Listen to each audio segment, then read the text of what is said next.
Hello students, welcome back to another video. तो आज हम इस वीडियो में एक्सरसाइज 1.1 रिलेशंस एंड फंक्शंस का क्वेश्चन नंबर 3 इस वीडियो में कवर करेंगे। तो क्वेश्चन क्या दिया गया है, चेक वेदर द रिलेशन और डिफाइंड इन द सेट। और सेट जो है इस तरीके से दिया गया है और डिफाइन जो रिलेशन किया गया है वो कुछ इस तरीके से किया गया है। और इज़ इक्वल्स टू ए कमा बी के पेयर्स इस तरीके से बनेंगे सच दैट बी जो है बी का एलिमेंट जो है वो इक्वल टू होना चाहिए ए प्लस 1 के इक्वल होना चाहिए। इस तरीके का हमें रिलेशन बनाना है। और बोला गया है इज़ रिफ्लेक्सिव, वो रिफ्लेक्सिव होना चाहिए, सिमेट्रिक भी होना चाहिए या ट्रांजिटिव भी होना चाहिए। मतलब ये तीनों होना चाहिए, रिफ्लेक्सिव, सिमेट्रिक एंड ट्रांजिटिव भी होना चाहिए। इस तरीके का रिलेशन बनाना है हमको यहाँ पे। तो चलिए क्वेश्चन को हमने रीड कर लिया, अब हम इसका सोल्यूशन यहाँ पर फाइंड आउट कर लेते हैं।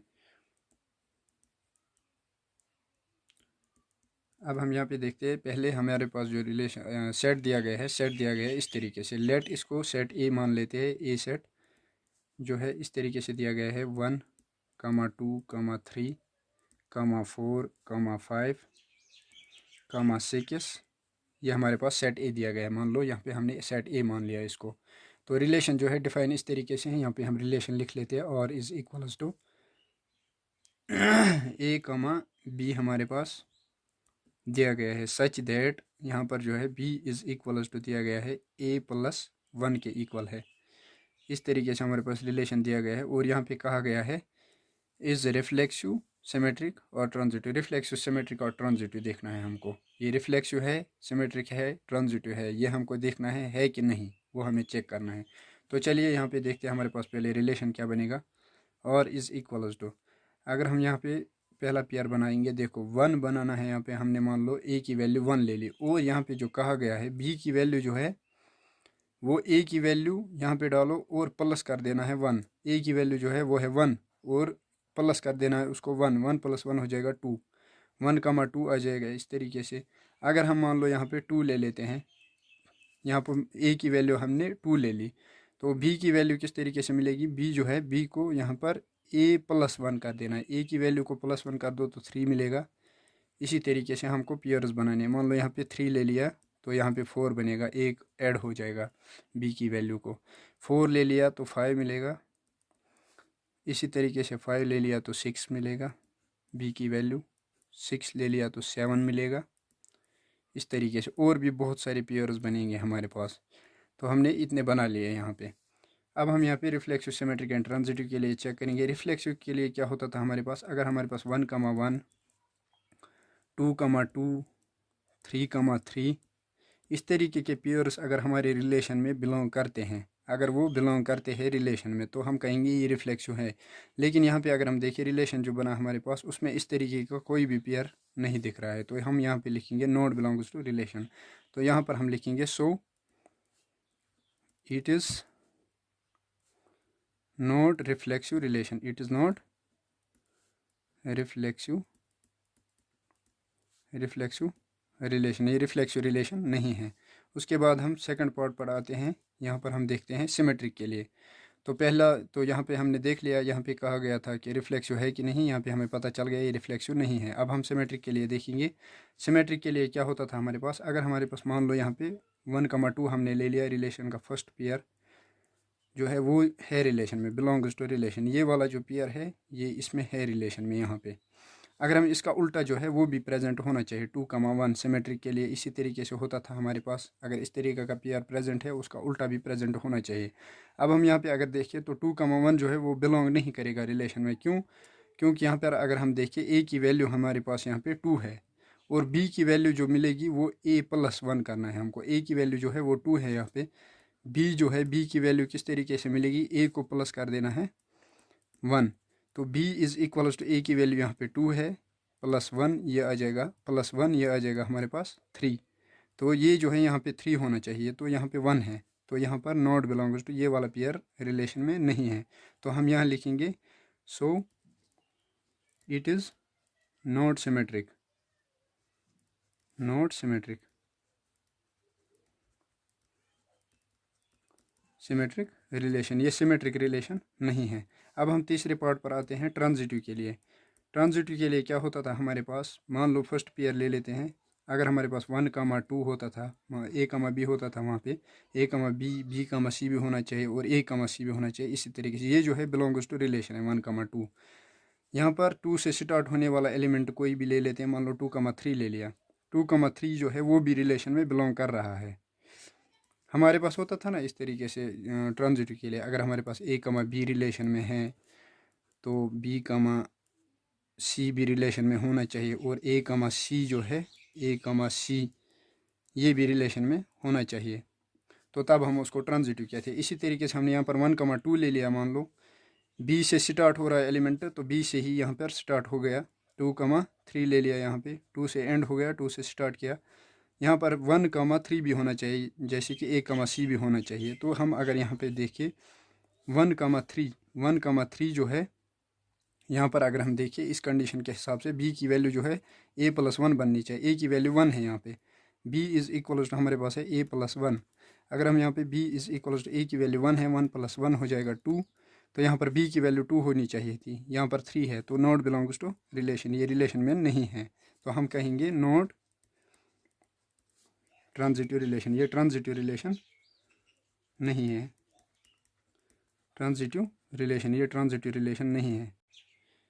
क्वेश्चन 4 को भी देख लेते हैं। यहाँ पे क्या दिया गया है क्वेश्चन नंबर 4 में, शो दैट द रिलेशन और इन और, रिलेशन जो दिया गया है वो रियल नंबर्स में दिया गया है। डिफाइनड एज, डिफाइन इस तरीके से किया गया है, और is equals to A,B such that A,B के पेयर्स इस तरीके से बनेंगे। A जो है, A का पेयर जो है वो लेसर देन होना चाहिए या इक्वल होना चाहिए B के एलिमेंट को। तो यहाँ पर हमें रिलेशन बनाना है। क्वेश्चन यहाँ पे क्या बोल रहा है, इज़ रिफ्लेक्सिव एंड ट्रांजिटिव, ये जो रिलेशन है ये रिफ्लेक्सिव और ट्रांजिटिव है, लेकिन बट नॉट सिमेट्रिक। ये हमें यहाँ पे प्रूव करना है, ये दिखाना है यहाँ पे कि ये जो रिलेशन बनेगा हमारे पास वो रिफ्लेक्सिव है, ट्रांजिटिव है, लेकिन सिमेट्रिक नहीं है। तो चलिए इसका सोल्यूशन देख लेते हैं। क्वेश्चन नंबर को हमने अच्छे से देख लिया, आप अच्छे से क्वेश्चन समझ गए होंगे। अब हम इसका सोल्यूशन देख लेते हैं। सोल्यूशन हम इसका देख लेते हैं। रिलेशन जो दिया गया है हमारे पास, रिलेशन हमको यहाँ पर रिलेशन लिख लेते हैं, और is equals to A,B such that A जो है lesser than equal to B। तो अब अगर हम यहाँ पर देखें, हमें यहाँ पे इस रिफ्लेक्सिव और ट्रांजिटिव है ये रिलेशन, और यहाँ पे जो है सिमेट्रिक नहीं है। तो हम यहाँ पे पहले देखते हैं रिफ्लेक्सिव के लिए। रिफ्लेक्सिव के लिए क्या होता था हमारे पास, पहले हम यहाँ पे रिलेशन बनाते हैं, यहाँ पे पहले हम रिलेशन बनाते हैं, उसके अकॉर्डिंग फिर हम रिफ्लेक्सिव, सिमेट्रिक एंड ट्रांजिटिव के लिए देखेंगे। तो यहाँ पर अगर हम देखिए A की वैल्यू जो है वो लेसर देन होनी चाहिए या तो इक्वल होनी चाहिए B के। तो 1,1 भी ले सकते हैं, क्योंकि A और B की वैल्यू जो यहाँ पे है वो इक्वल है। तो इक्वलिटी का साइन दिया गया है, तो एक कंडीशन तो है हमारे पास, इक्वल है। तो 2,2 भी ले सकते हैं यहाँ पे, 3,3 भी ले सकते हैं यहाँ पे। इसी तरीके से हम यहाँ पर 1,2 भी ले सकते हैं। 1,2 2 जो है 2 बड़ा है, और A की वैल्यू 1 है, यहाँ पे 1 is lesser than equal to 2, ये तो ठीक है। यहाँ पे 1,2 भी ले सकते हैं, 1,3 भी ले सकते हैं, 1,4 भी ले सकते हैं। इसी तरीके से आप बहुत सारे एलिमेंट्स बना सकते हो। और 2,2 तो हमने ले लिया, यहाँ पर हम 3,3 भी ले लिया हमने, यहाँ पर 3,4 भी ले सकते हैं, 3,5 भी ले सकते हैं। इस तरीके से यहाँ पर और भी कुछ ले सकते हैं हम, मान लो 2,3 भी ले सकते हैं हम, 2,3 भी ले सकते हैं हम, और भी पेयर्स बनेंगे। बस इस कंडीशन को ध्यान में रखना है, A is lesser than equal to B होना चाहिए, बस। बाकी बहुत सारे पेयर्स बना सकते हो आप। तो यहाँ पर हम अब रिफ्लेक्सिव के लिए देखेंगे। रिफ्लेक्सिव के लिए हमारे पास क्या होता था, सेम तरीके के एलिमेंट्स होने चाहिए, डोमेन रेंज जो है वो सेम होने चाहिए, 1,1, 2,2, 3,3, इस तरीके के एलिमेंट जो है वो रिलेशन में होने चाहिए। यहाँ पर अगर हम देखिए बिलोंग्स टू रिलेशन, ये जो है फर्स्ट ही पेयर्स हैं, यहाँ पे फर्स्ट 3 पेयर्स रिलेशन में हैं, तो यहाँ पर हम कहेंगे so it is reflexive relation. ये रिफ्लेक्सिव रिलेशन है। तो यहाँ पर रिफ्लेक्सिव के लिए हमने देख लिया, कहा गया था क्वेश्चन में कि ये रिफ्लेक्सिव है, तो हाँ यहाँ पे एक रिफ्लेक्सिव है। अब हम सिमेट्रिक के लिए देखेंगे। क्वेश्चन ने बोला था यहाँ पे सिमेट्रिक नहीं है ये। तो अगर हम यहाँ पर 1,2 ले लेते हैं, मान लो 1,2, यहाँ पर हमारे पास 1,2 भी रिलेशन में है, तो बिलोंग्स टू रिलेशन, इसका उल्टा जो है वो भी रिलेशन में होना चाहिए, 2,1 जो है वो भी रिलेशन में होना चाहिए। अगर हम यहाँ पे देखिए नॉट बिलोंग्स टू रिलेशन, क्यों, क्योंकि यहाँ पर जो कंडीशन दी गई है ए की वैल्यू जो है वो lesser than equal to B है, तो ए की वैल्यू जो है वो है 2, यहाँ पर कह रहा है 2 लेसर देन इक्वल टू, यहाँ पे बी की वैल्यू 1 है। तो यहाँ पर ये जो कंडीशन है ये गलत हो जाएगी फिर, क्योंकि 2 जो है वो ग्रेटर है 1 से, तो इक्वलिटी का साइन फिर इस तरीके से लगाना पड़ेगा, कुछ इस तरीके से लगाना पड़ेगा। तो ये वाली कंडीशन जो है ये यहाँ पे गलत है, तो नॉट बिलोंग्स टू रिलेशन यहाँ पर हम लिखेंगे so it is not symmetric. Question के अकॉर्डिंग ये सिमेट्रिक भी नहीं है।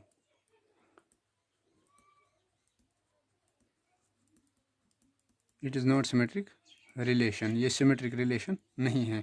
तो यहाँ पर सिमेट्रिक के लिए सिमेट्रिक नहीं है, और यहाँ पर बोला गया है ट्रांजिटिव है ये, तो हम देख लेते हैं है कि नहीं। ट्रांजिटिव के लिए क्या होता था हमारे पास, मान लो फर्स्ट ही पेयर यहाँ पर हम मान लो ले लेते 1,2। ट्रांजिटिव के लिए 1,2 अगर रिलेशन में है तो 2 से स्टार्ट होने वाला कोई भी एलिमेंट ले लो। मान लो यहाँ पर हमने 2,3 ले लिया, 2,3 जो है वो भी रिलेशन में बिलोंग कर रहा है, तो 1,3 भी रिलेशन में होना चाहिए, 1,3 भी रिलेशन में होना चाहिए, बिलोंग्स टू रिलेशन। अगर हम यहाँ पे देखें 1,2, अगर हम यहाँ पे A is lesser than equal to B है, हमारे पास ए की वैल्यू 1 है यहाँ पे, लेसर देन इक्वल टू यहाँ पर बी की वैल्यू 3 है, ये जो कंडीशन है ये ट्रू है यहाँ पे, तो हम यहाँ पे लिख सकते हैं ये रिलेशन में है। तो यहाँ पे हम लिखेंगे so it is transitive relation, ये ट्रांजिटिव रिलेशन है।